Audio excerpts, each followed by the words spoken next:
Why don't you have a seat, Will? I think there are some folding chairs in a closet just down that way. At least, that's where it sounds like they come from. The orderly's bringing one. Lecter stood until Graham was seated in the hall. And how is Officer Stewart? He asked. Stewart's fine. Officer Stewart left law enforcement after he saw Dr. Lecter's basement. He managed a motel now. Graham did not mention this. He didn't think Stewart would appreciate any mail from Lecter. Unfortunate that his emotional problems got the best of him. I thought he was a very promising young officer. Do you have any problems, Will? No. Of course you don't. Graham felt that Lecter was looking through to the back of his skull. His attention felt like a fly walking around in there. I'm glad you came. It's been, what, 3 years? My callers are all professional, banal clinical psychiatrists and grasping second-rate doctors of psychology from silo colleges somewhere. Pencil lickers trying to protect their tenure with pieces in their journals. Dr. Bloom showed me your article on surgical addition in the Journal of Clinical Psychiatry. And very interesting, even to a layman. A layman. Layman. Interesting term, Lecter said. So many learned fellows going about. So many experts on government grants. And you say you're a layman. But it was you who caught me, wasn't it, Will? Do you know how you did it?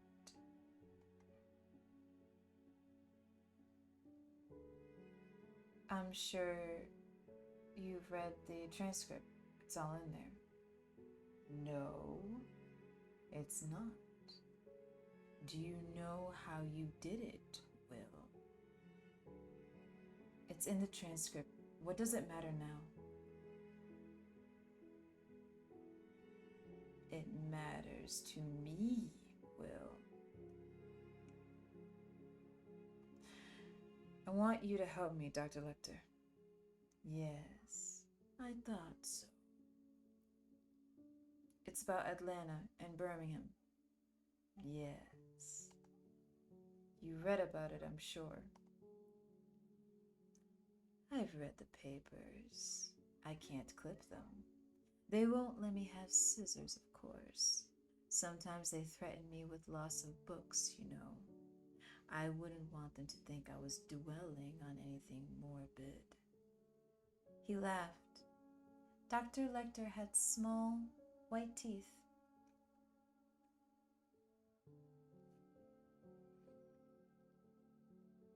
You want to know how he's choosing them, don't you? I thought you would have some ideas. I'm asking you to tell me what they are. Why should I? Graham had anticipated the question. A reason to stop multiple murders would not occur readily to Dr. Lecter. There are things you don't have, Graham said. Research materials, film strips even. I'd speak to the chief of staff. Chilton, you must have seen him when you came in. Gruesome, isn't it? Tell me the truth. He fumbles at your head like a freshman pulling at a panty girdle, doesn't he? watched you out of the corner of his eye. Picked that up, didn't you? You may not believe this, but he actually tried to give me a thematic apperception test. He was sitting there just like the Cheshire Cat, waiting for MF13 to come up. Forgive me. I forget that you are not among the 𝘈𝘕𝘠𝘕. It's a card with a woman in a bed and a man in the foreground.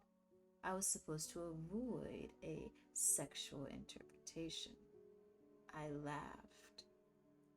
He puffed up and told everybody I avoided prison with a Ganser syndrome. Never mind, it's boring. You don't have access to the AMA film strip library. I don't think you'd get me the things I want. Try me. I have quite enough to read as it is. You'd get to see the file on this case. There's another reason. Pray. I thought you might be curious to find out if you're smarter than the person I'm looking for.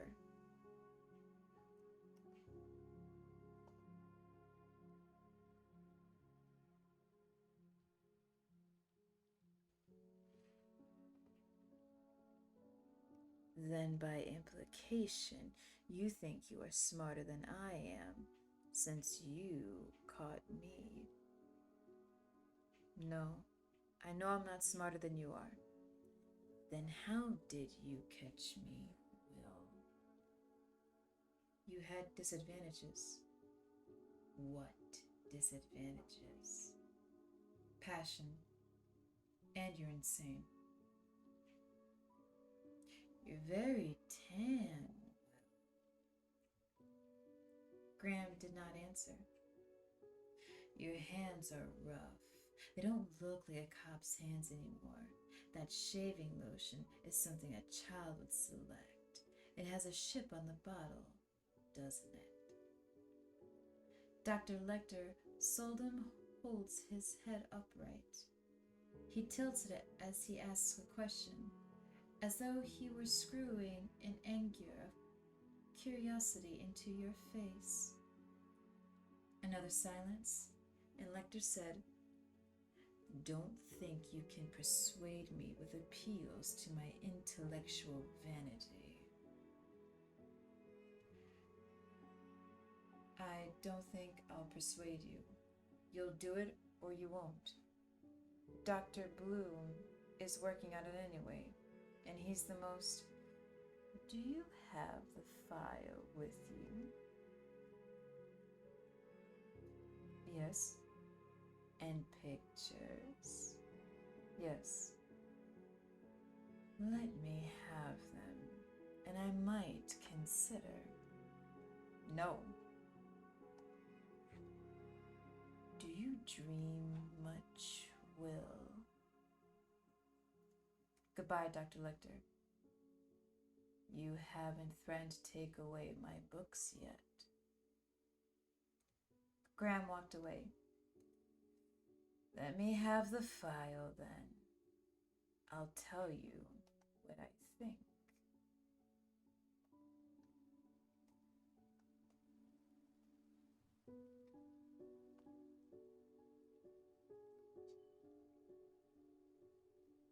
Graham had to pack the abridged file tightly into the sliding tray. Lecter pulled it through. There's a summary on top. You can read that now. Graham said, "Do you mind if I do it privately? Give me an hour."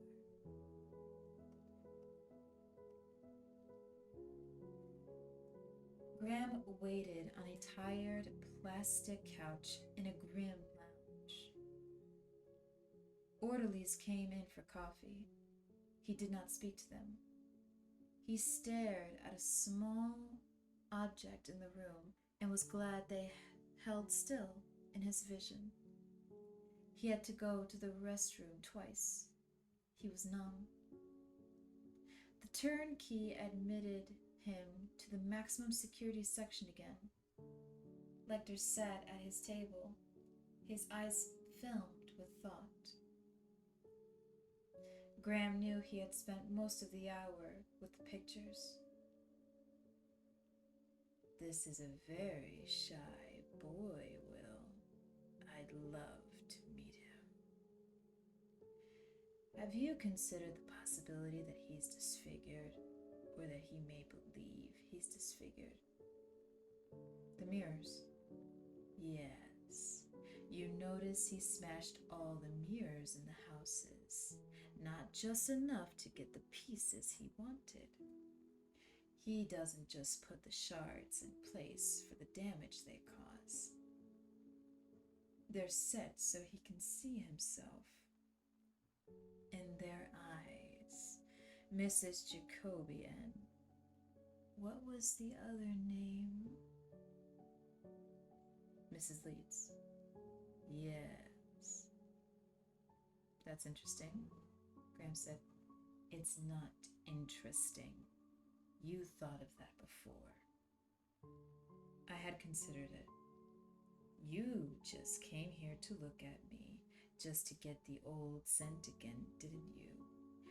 Why don't you just smell yourself? I want your opinion. I don't have one right now. When you do have one, I'd like to hear it.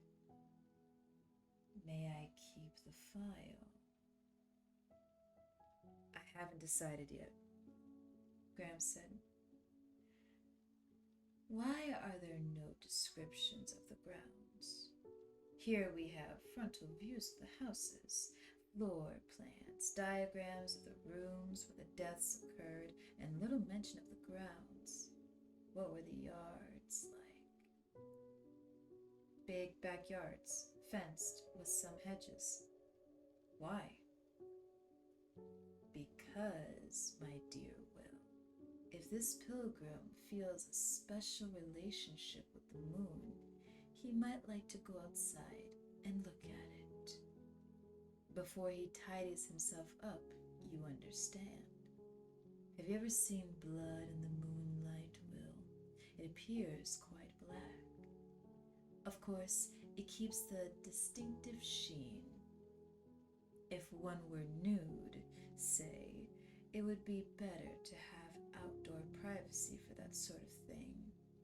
One must show some consideration for the neighbors. You think the yard might be a factor when he selects victims? Oh, yes. And there will be more victims, of course. Let me keep the file, Will. I'll study it. When you get more files, I'd like to see them too. You can call me. On the rare occasions when my lawyer calls, they bring me a telephone. They used to patch me through on the intercom, but everyone listened, of course. Would you like to give me your home number? No. Do you know how you caught me? Goodbye, Dr. Lecter. You can leave messages for me at the number on the file. Graham walked away. Do you know how you caught me? Graham was out of Lecter's sight now, and he walked faster toward the far steel door. The reason you caught me is that we're just alike, was the last thing Graham heard as the steel door closed behind him. He was numb, except for dreading the loss of numbness.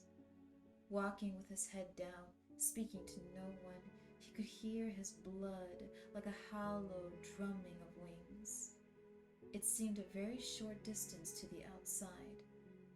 This was only a building. There were only 5 doors between Lecter and the outside. He had the absurd feeling that Lecter had walked out with him. He stopped outside the entrance and looked around him, assuring himself that he was alone.